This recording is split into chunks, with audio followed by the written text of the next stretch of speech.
I'm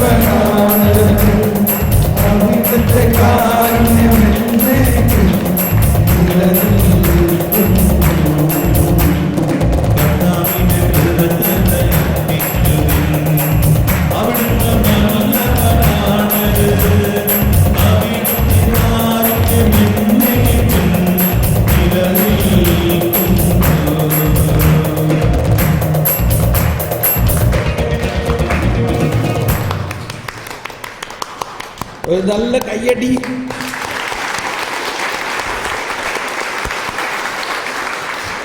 പാട്ടുകാർക്കും കർത്താവിനും അല്ലേ?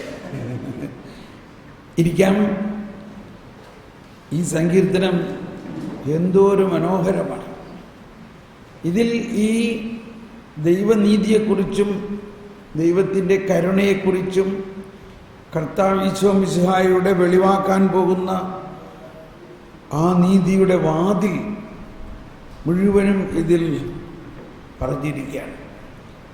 എവിടെയാണ് ഇതിൽ കർത്താവ് ഈശോ മിശിഹായെ കണ്ടോ? ഇതിനകത്ത് എവിടെയാണ് പറയുന്നത്? പണിക്കാറുപേക്ഷിച്ചു കളഞ്ഞ കല്ല് മൂലക്കല്ലായി തീർന്നു.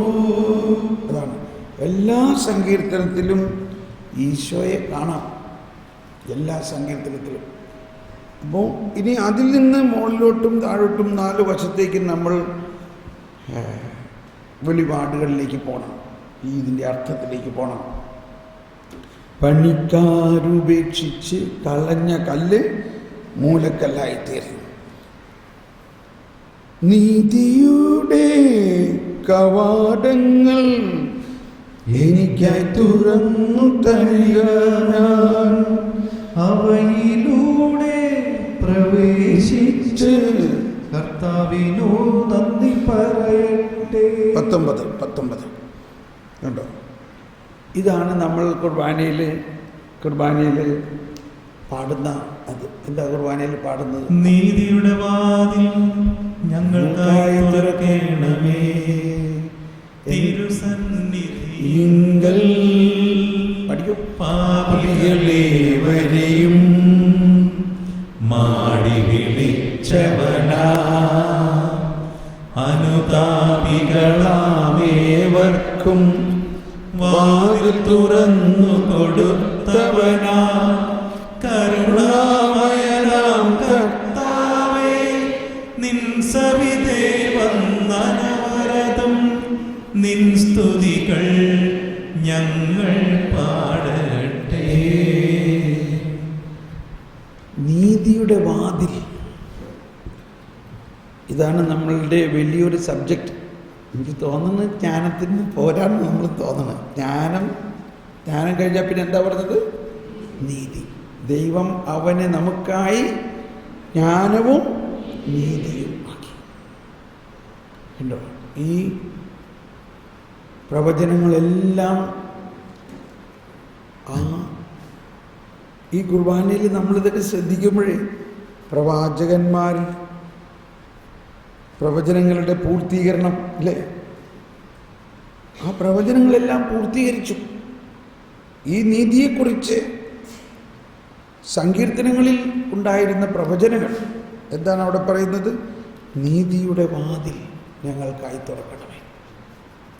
അപ്പോൾ സങ്കീർത്തനങ്ങളിലൂടെ ഈ വരാനിരിക്കുന്ന ദൈവനീതിയെക്കുറിച്ചുള്ള വിവരണമാണ് ഇതിൽ മുഴുവൻ കാണുന്നത്. എന്തായിരിക്കും ആ നീതിയുടെ വാതിൽ? ഈ അടിസ്ഥാനത്തിലാണിപ്പോൾ നമ്മളെല്ലായിടത്തും വാതിൽ തുറന്നില്ലേ? നീതിയുടെ കരുണയുടെ വർഷമായിട്ട് കരുണയുടെ കവാടം തുറന്നു. എന്താണ് ആ കരുണയുടെ കവാടം എന്ന് പറഞ്ഞാൽ? കർത്താവ് ഈശോ മിശിഹാ തന്നെയാണ്. ഞാനിവിടെ പറഞ്ഞു എന്ന് തോന്നണില്ലേ? കവാടം ഞാൻ ഇതിനെക്കുറിച്ച് ഇവിടെ പറഞ്ഞോ? ഇല്ല, അത് കഴിഞ്ഞ ധ്യാനത്തിൽ പറഞ്ഞത് പെട്ടെന്ന്. ഈ വാതിൽ എന്ന് നമ്മൾ ബൈബിളിൽ കേൾക്കുമ്പോൾ അതിൻ്റെ അർത്ഥം സാധാരണ എന്തർത്ഥത്തിലാണ് വാതിൽ? എന്തെല്ലാം വാതിലുണ്ട്? നമ്മുടെ വീടിന് വാതിലുണ്ട്, നമ്മുടെ തൊഴുത്തിനും വാതിലുണ്ട് ഇല്ലേ? എന്നാൽ അതേ സമയത്ത് അരമനയ്ക്ക് വാതിലുണ്ട്, പള്ളിക്ക് വാതിലുണ്ട്, ബസിലിക്കയ്ക്ക് വാതിലുണ്ട്. പക്ഷേ ഇവിടെ പറയുന്ന വാതിൽ എന്നതിൻ്റെ ഗ്രീക്ക് മൂലപദത്തിന് അർത്ഥം ദൈവികമായ ഒരു വലിയ പ്രവാഹം വരുന്ന ഒരു വാതിൽ. അതാണ് അതിൻ്റെ അർത്ഥം. അതാണ് ഈ മൂലപദങ്ങളിലേക്ക് പഠിക്കുമ്പോഴാണ് അത് മനസ്സിലാവുന്നത്. ഇത് ആട്ടുംകൂട്ടിൻ്റെ വാതിലോ തൊഴുത്തിൻ്റെ വാതിലോ പുരയുടെ വാതിലോ എല്ലാത്തിനും നമ്മൾ മലയാളത്തിൽ വാതിൽ എന്നല്ലേ പറയാം. ഈ വാതിലിൻ്റെ അടിസ്ഥാന വാതിൽ എന്ന വാക്കിൽ നിന്നുമാണ് ഈശോ പറയുന്നത് ഞാനാണ് വാതിൽ.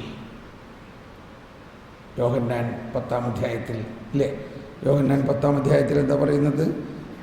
ഞാനാകുന്നു വാതിൽ. യോഹന്നാൻ 10. അപ്പോൾ ആ നീതിയുടെ വാതിൽ, നീതിയുടെ വാതിൽ ഞങ്ങൾക്കായി തുറക്കേണമേ. തിരുസന്നിധിയിങ്കൽ പാപികളെ. ഉണ്ടോ? ഇവിടെ പറയുകയാണ്, യോഹന്നാൻ 10-ാം അധ്യായത്തിൽ പല സ്ഥലത്തുമുണ്ട്. എന്നാൽ സത്യസത്യമായി ഞാൻ നിങ്ങളോട് പറയുന്നു, ആട്ടിൻ തൊഴുത്തിലേക്ക് വാതിലിലൂടെ അല്ലാതെ മറ്റു വഴിക്ക് കടക്കുന്നവൻ കള്ളനും കവർച്ചക്കാരനുമാണ്. എന്നാൽ വാതിലിലൂടെ പ്രവേശിക്കുന്നവൻ ആടുകളുടെ ഇടയനാണ്. കാവൽക്കാരൻ അവൻ വാതിൽ തുറന്നു കൊടുക്കും. അവൻ തൻ്റെ ആടുകളെ പേര് ചൊല്ലി വിളിക്കുകയും പുറത്തേക്ക് നയിക്കുകയും ചെയ്യുന്നു. ഈശോരോട് ഇവൻ പറഞ്ഞെന്നാൽ അവൻ തങ്ങളോട് പറഞ്ഞത് എന്തെന്ന് അവർ മനസ്സിലാക്കിയില്ല. നമ്മളും ഇപ്പോഴും മനസ്സിലാക്കുന്നില്ല. ഇത് വല്ലതും മനസ്സിലാവുന്നുണ്ടോ? അതുകൊണ്ട് ഈശോ പറഞ്ഞു, സത്യം സത്യമായി ഞാൻ നിങ്ങളോട് പറയുന്നു, ഞാനാണ് ആടുകളുടെ വാതിൽ. അപ്പോൾ മനസ്സിലായോ? ഇത്രയും പറഞ്ഞിട്ട് മനസ്സിലായില്ല എന്ന് പറഞ്ഞിട്ട് പിന്നെ പറഞ്ഞത് എന്താ? ഞാനാണ് ആടുകളുടെ വാതിൽ. ഞാനാണ് ആടുകളുടെ ഇടയെന്നല്ല ഇവിടെ പറഞ്ഞത് കേട്ടോ. എന്നെല്ലാവരും പറഞ്ഞ്, ഞാനാണ് ആടുകളുടെ വാതിൽ. ഇത് വലിയൊരു പ്രമേയമാണ്. മുഴുവനും ഇപ്പം നമുക്ക് മനസ്സിലാവില്ല. നമ്മൾ ആ സങ്കീർത്തനത്തിൻ്റെ പശ്ചാത്തലത്തിൽ ആ അർത്ഥത്തിലാണ് ഈശോ പറയണത്, നീതിയുടെ കവാടം. കണ്ടോ, അവിടെ വാതിലിന് പകരം കവാടം. അപ്പോൾ സാധാരണ വാതിലല്ല, നീതിയുടെ വാതിൽ ഞങ്ങൾക്കായി. അപ്പോൾ ഈ നീതിയുടെ വാതിൽ ഞാനാകുന്നു, ഐ ആം. അപ്പോൾ നീതി നടത്തി തരുന്നവൻ ആരാ? കർത്താവ് ഈശോ മിശിഹായാണ്. ഇപ്പം നമുക്കത് മുഴുവനും മനസ്സിലാവില്ല. അതുകൊണ്ടാണ് ഇവിടെ പറയുന്നു, ഇത് കർത്താവിൻ്റെ പ്രവൃത്തിയാണിത് നമ്മുടെ ദൃഷ്ടിയിൽ വിസ്മയാവഹമായിരിക്കുന്നു. മനസ്സിലായോ? പണിക്കാറുപേക്ഷിച്ച് കളഞ്ഞ കല്ല് മൂലക്കല്ലായി തീർന്നു. ഇത് കർത്താവിൻ്റെ പ്രവൃത്തിയാണിത് നമ്മുടെ ദൃഷ്ടിയിൽ വിസ്മയാവഹമായിരിക്കുന്നു. വിസ്മയാവഹവും ജീവദായകവും വിസ്മയനീയവുമായ ഈ മഹാദാനത്തിന് ഞങ്ങൾ നന്ദി പറയുന്നൊക്കെ പറയുന്നത് ഈ. അപ്പോൾ എന്താണ് ഇവിടുത്തെ വിസ്മയാവഹം? എന്തുകൊണ്ടാണ് ഇത് വിസ്മയാവഹം? ഇത് മനുഷ്യൻ്റെ പ്രവൃത്തി അല്ല. എന്ത്? നീതീകരണം. പാപിയെ നീതീകരിക്കുന്നു ദൈവം.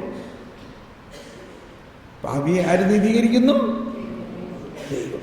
ആ നീതീകരിക്കുന്നതിന് ദൈവം തൻ്റെ മകനെ നീതിയായി അയച്ചിരിക്കുന്നു. ഇത്തരം മനസ്സിലാക്കാം. ഇത് കർത്താവിൻ്റെ പ്രവൃത്തിയാണിത് നമ്മുടെ ദൃഷ്ടിയിൽ വിസ്മയാവഹമായിരിക്കുന്നു. അത്രയ്ക്ക് വലിയ കരുണയാണ്. അതുകൊണ്ടാണ് അതിൻ്റെ ആദ്യം മുതൽ പറയുന്നത്, അവിടുത്തെ കാരുണ്യം ശാശ്വതമാണ്. അത് ആകാശത്തോളം ഉയർന്നിൽപ്പെട്ട, അത് അനന്തമാണ് എന്ന് ഇസ്രായേൽ പറയട്ടെ എന്ന്. ഇസ്രായേൽ എന്ന് പറഞ്ഞാൽ യഹൂദരെല്ലാവരും. അഹ്റോന്റെ ഭവനം പറയട്ടെ, അവർ പുരോഹിതരെല്ലാവരും. ദൈവത്തിൻ്റെ ഭക്തന്മാർ പറയട്ടെ, എല്ലാ ജനതകളും. അതാണിപ്പോൾ ഈ വർഷം നമ്മൾ പറഞ്ഞുകൊണ്ടിരിക്കുന്നത്. അവിടുത്തെ കാരുണ്യം അത്രയ്ക്ക് വലുതാണ്. Praise the Lord. നമ്മളിപ്പോൾ ഒരു ഗഹനമായ ഒരു ക്ലാസ് എടുക്കാൻ പറ്റിയ അറ്റ്മോസ്ഫിയർ അല്ല ഇപ്പോൾ, ഇല്ലേ? കാരണം നമ്മൾ ഊണൊക്കെ കഴിഞ്ഞ് ഞായറാഴ്ച ഇറച്ചിക്കറിയൊക്കെ കഴിച്ച് റെഡ് മീറ്റ് ആയിരുന്നില്ല. റെഡ് മീറ്റ് എന്ന് പറഞ്ഞാൽ അന്ന് ആഘോഷത്തിൻ്റെ ദിവസമാണ്. അപ്പോൾ സാധാരണ ക്രിസ്ത്യാനി എന്ന് പറഞ്ഞാൽ എന്താ? ക്രിസ്ത്യാനി എന്ന് പറഞ്ഞാൽ ഞായറാഴ്ച പള്ളിയിൽ പോകണം, അത് കഴിഞ്ഞിട്ട് നന്നായിട്ട് ഭക്ഷണമൊക്കെ കഴിച്ച് കഴിഞ്ഞിട്ട് ഉറങ്ങണം സുഖമായിട്ട്. അതാണ് ഞായറാഴ്ച. ആ ഞായറാഴ്ച ഉറക്കത്തിൻ്റെ സമയത്ത് ക്ലാസ് എടുത്താൽ എങ്ങനെ കാര്യം നടക്കാം? അതുകൊണ്ട് നമുക്ക് കുറച്ച് സമയം ഒരു ലൈറ്റ് ആയിട്ടൊരു സെഷൻ നോക്കിയിട്ട് പിന്നെ ക്ലാസ്സിലേക്ക് പോകാം. അതുകൊണ്ട് ഇപ്പോൾ നമ്മൾക്കുള്ള ലൈറ്റ് സെഷൻ എന്താ? നിങ്ങൾ വന്ന് പ്രഘോഷിക്കുകയാണ്. അതാണ്, നിങ്ങൾ തന്നെ വന്ന് ഓരോരുത്തർക്കും കിട്ടിയ ബോധ്യങ്ങൾ പങ്കുവയ്ക്കുക. ചോദ്യങ്ങൾ ഇപ്പോൾ വേണ്ട, ചോദ്യം കേട്ടോ, പിന്നീട് മതി, അല്ലെങ്കിൽ പിന്നെ ടോപ്പിക്ക് മാറിപ്പോകും.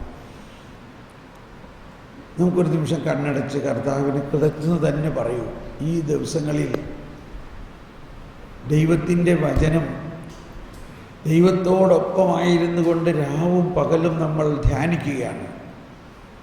അപ്പോൾ എന്ത് സംഭവിക്കും? നമുക്ക് രാവും പകലും അവൻ അതിനെ കുറിച്ച് ധ്യാനിക്കുന്നു. നീച്ചാലിനരികെ നട്ടതും യഥാകാലം തരുന്നതും ഇല കൊഴിയാത്തതുമായ വൃക്ഷം പോലെയാണവൻ. അവൻ്റെ പ്രവൃത്തികൾ സഫലമാകും. അപ്പോൾ അങ്ങനെ നമ്മൾ ഈ നീർച്ചാലിനരികെ നട്ട വൃക്ഷം പോലെ ആയിക്കൊണ്ടിരിക്കുകയാണ്. നമുക്ക് കിട്ടിയ ഉൾക്കാഴ്ചകൾ പ്രത്യേകിച്ച് മറ്റുള്ളവരെ സഹായത്തിന് കാരണമാകും. ഇത് യൂട്യൂബിലൂടെ എല്ലാം ഒരുപാട് പേര് കണ്ടുകൊണ്ടിരിക്കുന്നതാണത്. യൂട്യൂബിൽ കാണുന്നവർ ഇപ്പോൾ ഈ ഇടയ്ക്കൊക്കെ അവർ പറയണത്, ഞങ്ങൾ ആദ്യം ആ ടെസ്റ്റ് മണികളൊക്കെ കേൾക്കണേന്നാണ് പറയണത്. അപ്പോൾ മനസ്സിലാവും ധ്യാനം എങ്ങനെ ഉണ്ടായിരുന്നുള്ളത്. അപ്പോൾ ആ ടെസ്റ്റ് മണികൾ കേൾക്കുമ്പോഴാണ് അവർക്കും വലിയ ഉൾക്കാഴ്ചകൾ കിട്ടുന്നത്. അപ്പോൾ അങ്ങനെ ഈ ഒരു ശുശ്രൂഷ സൗദി അറേബ്യയിൽ ഇത് കണ്ടുകൊണ്ടിരിക്കുന്ന ആൾക്കാരുണ്ട്, അമേരിക്കയിൽ കണ്ടുകൊണ്ടിരിക്കുന്നവരും, ലോകത്തിൻ്റെ നാനാഭാഗത്ത്, ചൈനയിൽ, യൂറോപ്പിൽ, ദുബായിൽ, മാത്രമല്ല നമ്മുടെ നാട്ടിലും എല്ലാം ഇത് കാണും. അപ്പോൾ അവരെയും കൂടി ഉൾപ്പെടുത്തിക്കൊണ്ട് നമുക്ക് കർത്താവിന് നന്ദി പറയാം. നമുക്ക് കിട്ടുന്ന ബോധ്യങ്ങൾ അവർക്ക് കൂടി അത് ഉപയോഗപ്രദമാകാൻ പോവുകയാണ്. നിങ്ങളിവിടെ വന്ന് ഒരു 2 സെൻറ്റൻസ് 3 സെൻറ്റൻസ് കിട്ടിയ ബോധ്യങ്ങൾ പറയുമ്പോൾ അത് ലോകം മുഴുവനിലേക്കുമുള്ള ഒരു സുവിശേഷ വേല കൂടി ആകാനുള്ള ഒരു ഭാഗ്യമാണിതെന്ന് മനസ്സിലാക്കിയിട്ട് വേഗം വരാം പ്ലീസ്.